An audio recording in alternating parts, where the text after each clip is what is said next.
Excellent. So, hey everyone, and welcome to today's video. So in this one, it's a little bit of a different setup. In fact, we've got Liam with us, and we are doing this over video, and it's going to be about the M1 Max, and I'm going to be playing, I suppose, the advisor in this case, because Liam has his eyes set on one. There's a few reasons. He's going to explain why he wants an M1 Mac and what his thought process is, and then we just can kind of go back and forth. So we've also taken a few questions that have been asked in the community beforehand about whether or not you should be buying an M1 Mac, what maybe some of the alternatives are, and yeah, hopefully this video will help you if you're in that buying state where you're thinking about getting an M1 Mac. You're probably going to be able to kind of relate to Liam quite a bit there and his decisions. So, Liam's going to explain why he wants one. Thank you, Sean. Thank you for the wonderful introduction. So, basically, the reason I want a new Mac, I kind of doesn't necessarily have to be a Mac, but I think that would be the best for what I'm going for, is to help with the channel a bit more effectively. So I want to do more videos. I want to take some of the strain off Sean for doing all the doing everything apart from be the handsome one effectively. So I want to give Sean a bit of a break effectively. So I'd like to do more video production. I'd like to do more editing, more music that's just general, not so much page related. So, and I feel like now is the kind of a good time to go for an M1 Mac. But it's just, for me, it's kind of, do I want to go for the Pro or the Air? And then Sean has a disgusting habit of being enthusiastic and influencing me to spend more money than I have. So I thought, let's go to Sean and see what's good and what would be better for me. And just to clarify as well, Liam hasn't actually decided if he is going to buy one yet. We had a brief discussion on our Tech Tuesday chat about it, but he hasn't yet decided that, yes, he's definitely going to buy one, and he's just deciding between the Air and the Pro. So it's going to be my job to convince him if it's the right thing. Yeah.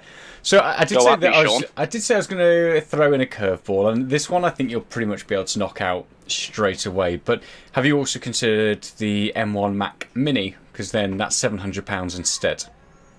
I did think of it, but I want the MacBook. I want the keyboard. I want the portability. I don't want to be carrying around a monitor and a keyboard and a mouse and everything. Yeah. I heard the Magic Mouse 2 is really good. You know. I'm going to link that review up here somewhere. It's an awful device.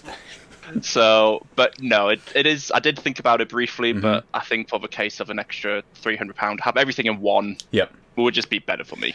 I suppose that also makes sense as well. So, for example, when we are able to be in the same room again together, it will definitely help to be able to have that sort of unification and be able to bring his own device. And just, Liam's mentioned there that he wants to go for a Mac, and it's not just because he wants the Apple label. Obviously, my entire workflow is on Mac OS, so it makes so much sense for Liam's workflow to be on Mac OS as well. And although there are going to be alternatives on Windows that we could consider for this, that would also probably mean either me changing sort of the devices that I use, or then us trying to find a way to make that work together, which isn't necessarily going to be that easy with this, because Liam's, it's going to be amateur in terms of video production, the same way that I was up until, I really started getting into this channel. So I'll at least be able to kind of get him on board with how sort of video editing and stuff works on Mac. So just, that's the reason we're looking at Macs. I think, like you're saying, so I'm basically going to be following what Sean's been doing, and the way Sean records right now is he uses his iPhone as a camera, and then he edits out on Mac, and he just uses AirPlay to move easier. So I can do that as well. Files will transfer a lot easier between the two of us, and like Sean said, he knows how to do it. Like, he knows how to do it on Mac. He uses iMovie, I believe. Yeah. So just to give use anything advanced. That's it. And then obviously being able to use Sidecar as well. So Liam also has an iPad Pro, so being able to use the iPad as a second monitor. There it is. There you are. That was so weird. Sorry, everyone. Yes, you don't want to see me twice. That's just horrific. So yeah, obviously it comes down between the MacBook Air and the MacBook Pro, and obviously the advantage of the MacBook Air is that it doesn't have a fan, so it basically deals with all its heat inside of it. It doesn't necessarily need to do the cooling because the M1 processors are just exceptionally efficient. So you don't have that fan that's constantly sucking in dust, which then obviously degrades the device over time. You'd have to pop it open and clean it up. I mean, I've never done it on like my MacBook Pros. I've never really needed to, but I can definitely see that the MacBook Pro 16-inch, for example, is definitely going to need opening up and cleaning at some point in the future because it's constantly dealing with heat and pulling in that. I also prefer the wedge design of the MacBook Air. So anybody who's watched my videos and my reviews on things like the MacBook Pro, I have, it's called a Moft, like laptop stand, and it folds out, and it just means that it's a nice angle for typing on. The MacBook Pro's got quite sharp sort of edges, so it can get quite uncomfortable on the palms, but it's not a deal breaker, and there's ways to deal with it. Now, your advantages of going with something like the MacBook Pro is it has a slightly better GPU, so it is going to be ever so slightly faster in terms of like video rendering and stuff like that. It does have the touch bar, which is one of those things that people either kind of love or hate. It's all right, and when it's working the way it should work, it's actually a pretty good tool. It's very handy in things like iMovie because you get to kind of pin all your tools to the top of the touch bar, but sometimes it can just be a bit frustrating. It has a better screen, so it gets brighter, which might sound stupid, but if you ever use it outside in the summer when England has it for 2 days, it's actually really handy because then you can see everything that's on your display without it being washed out. And then it does have the fan, which obviously was a disadvantage, but also an advantage in the fact that as it heats up, it's cooling it. So, you get much longer performance before it starts to throttle due to heat. Whereas the MacBook Air is better for short, sharp bursts. So when you come down to that sort of video rendering and stuff like that, the MacBook Pro will do it faster and it will do it better. And then do you know which one, which is the heavier one? And how much? Do you know specifically, or is that? No, I don't know specifically, but the MacBook Pro is heavier. I'll have a quick look for you. Look. I doubt it's going to be a monumental difference. I imagine it'll be a couple of grams here or there. Mm-hmm. So, and let's face it, it's not going to affect me that much. But the brighter screen is a bonus for me, because now I have a garden. Yep. So to be able to actually use it outside for 2 days, with something like you said, that'd be a massive bonus. And for fan, I don't think, I don't reckon that's an issue for me. No, I mean, it's not an issue. It doesn't. From all the reviews and everything, and all the hands-on experience that people have had with the MacBook Pro, is even when the fan ramps on, you barely hear it because the thermal performance of the M1 chips is just significantly better than anything from Intel when it comes to thermal performance. So you're not necessarily going to have to worry about those fans constantly being loud or drawing in too much. So I wouldn't worry about it that much. You just get better performance from it, and there's not really that many downsides. And then another reason why I'm comparing the two is because on the Apple website, the Air is £999, so £1,000, and the Pro is £1,299. So there's £300 difference. However, when you go on Amazon, the friendly neighborhood Amazon, the Pro is only £1,192. Yes, it's quite a significant saving. Not a huge amount of difference. Yeah. So like if it's straight up Apple, I think I would go for the Air because £300 is a lot of money to save. Yep. Especially for things I'll be using it for. I'm not going to be using it that massively, I guess. Sorry, I got distracted. Whereas for the actual £200, not even 200. Yeah, it's probably worth the extra. Exactly. In my opinion, you're going to get more use. I mean, they're going to be very similar, and anybody else who's in this sort of buying decision at the moment between the Air and the MacBook Pro, like I said, there's some pros and cons to both of them, but they're both going to give very, very similar performance. The reason why it's probably a little bit better for Liam to go for something like the MacBook Pro instead is because he's going to be using it out and about, and also the battery life is significantly better on the MacBook Pro by about 8 hours. Which is massive. It's absolutely that's massive. Huge. So the MacBook Pro is the better commuter device, and again, if Liam comes here and we're filming in the studio, it means that he's going to be able to use his device without having to plug it in all the time and worry about that. He's going to be able to use it outside if we do any, like our iPhone 12 shoot that we wanted to do. It was all going to be outside and trying to get some more action shots of it, and it just means that you can have a device that he's always going to be able to see and not going to have to worry about charge on. Yeah, and I found them for weight difference. Do you want to have a guess? The difference between them? 92 grams. 90. Oh, you threw me off. No. You're pretty close actually. So the MacBook Pro is 1.4 kilograms. Okay. And the Air is 1.29 kilograms. Oh wow, so it's really close. Yeah. So Someone's been weighing them in their sleep. Oh yes. But yeah, like what's that? 0.1 kilogram. That's nothing. Yeah, exactly. Like, that's absolutely nothing. So again, you're not going to notice that realistically. And then, if we play devil's advocate, obviously a lot of people out there are also going to be sitting there going, oh, you know what, why buy one now? If you look at a lot of my original videos when I was talking about the M1 stuff, it was very much a case of it's going to be first gen, don't buy into it, hang fire till the sort of like second gen starts coming through. But actually, Apple have proven themselves with this. They've pushed it out and delivered an amazing product.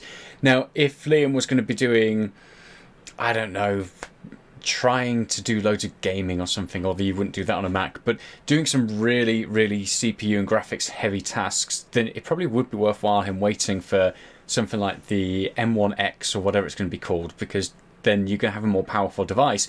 But they're also going to come in most likely bigger devices as well. So the 16-inch MacBook Pro is apparently going to ship with that, and then an iMac, whereas Liam is looking for something that's portable, lightweight, and there's going to be a lot of people out there who want that sort of thing. So that something ultimately that's between, I guess, a laptop and an iPad that's going to replace both of those devices and do a really good job. And that's what they are. You're exactly right there. Like, the 13-inch is the biggest I'll want to go to on a laptop. I don't need a 16-inch one. Like you said, I've got my PC as well. I don't need anything too crazy. I'll use this for gaming. Like, for the MacBook, pretty much just going to be for work. And it'll be a fancy work device, but it will just be for work. So I don't need anything huge or like graphics intensive with that.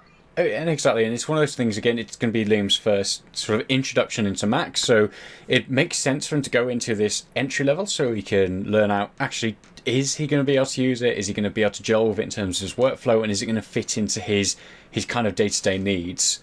And then later on, because they're not going to lose too much value if something comes out next year that is better, and he's finding that actually this is something that he uses all the time and he could benefit from some more power, although not really going to need that at this day and age, he's got that option then to sell it, trade it in, or anything like that. So it's definitely a worthwhile investment in that sort of respect.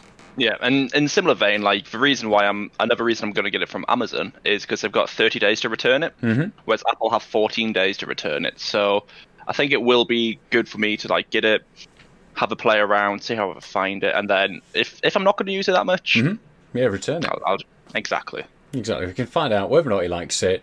If he gets on with it and it does fit his workflow and he's then able to do the video editing and stuff like that, it makes sense. We both use a shared file on iCloud at the moment where any video that Liam shoots, sort of like the B-roll footage and stuff like that, he uploads onto that and it's there on sort of my Mac, but it's not necessarily easy for him to get hold of unless he goes through a browser on a PC, and then he doesn't necessarily have the tools then to edit it. Whereas if he had a Mac, it just gets uploaded, we both have access to it, we could both edit it. It just makes so much sense. And some of you will probably be screaming or typing furiously. We are going to be getting a sort of like a server or NAS. It's something that I bring up a lot with Liam, but we're just not quite at that stage of needing it yet. So this would be a good sort of unification of our workflow. From what you've just said, and I have been thinking about it all night, and my girlfriend is semi-okay with it, which is an important, because it's a lot of money. She's semi-okay with it, so it won't just be for me. She'll be able to use it as well as a work tool. So I think I probably will get one, just to test. Yeah, exactly. See how it goes. Try to edit a video and then watch this space, I guess. Exactly. So see how it goes. You will see some more videos. I think it's pretty much going to happen. You'll see some more videos coming from Liam in the future. We do have our Should You Play videos coming up, so he's probably going to take, I guess, more ownership of that and put those together. So it'll be interesting. But hopefully that answers quite a few of the questions that people have got, and a lot of you are probably going to be in quite a similar, I guess, buying decision or buying space that Liam's in at the moment. Obviously, we're heading towards, probably the same for most of the world, we're heading towards another lockdown, which means ultimately having more time on his hands to be able to do things. And a lot of you are going to be able to kind of really relate to that, where you're about to get locked down and you want maybe a tool to be able to do some things. Again, it's a good decision. The M1 Macs are just crazy powerful, really efficient, and at a good price as well. They're not like, my MacBook Pro 16-inch was ridiculous cost, like £2,600, that thing. And and if you wait for the next ones to come out, they're going to be probably a similar price. And if you wait for the rumoured 14-inch MacBook that's going to be coming out, that's most likely going to start at the £1,800 price point. So, you know, if you want, it is entry level, but the hardware behind it can deliver some pretty damned good results. So it's a really good buying decision. Yep. And yeah, let's face it, I'm going to get it as of course he is. As a test. I don't have that money splashed about, so it will just be almost returned if I don't like it. But there'll be more like unboxing videos, just playing around with it. Because I don't know how Mac OS as well. That's another thing which is I'm not 100% on, because Sean loves it. The times I've tried to use it, I just don't get on with it because I've not used it before. So it'll be an interesting learning path. That's it. And honestly, once he's got his hands on it, there'll be some interesting videos coming for everybody as well about someone who is brand new to Mac OS, someone who's going to be brand new to Macs, and obviously hands-on experience with the M1 Macs from a complete newbie experience. So obviously, if you haven't already, make sure you hit the subscribe button, because they're going to be some pretty fun videos, I reckon. Yeah, they'll definitely be fun. Will they be for all audiences? Probably not. Mature audiences only. Yeah, I can imagine we'll have to bleep out most of it. So yes, hopefully, again, as I said, that's helped you with your buying decision, and you can relate in some way to what Liam's going through, and have answered some of your questions. So if you have any questions, pop them in the comments below, and by all means, pop on over to our social media channels and join the community over there. We've got those linked below, so make sure you click on those and come over and join us. In the meantime, stay safe, and we will have some more content out for you in the very near future. Bye. Bye. Say bye.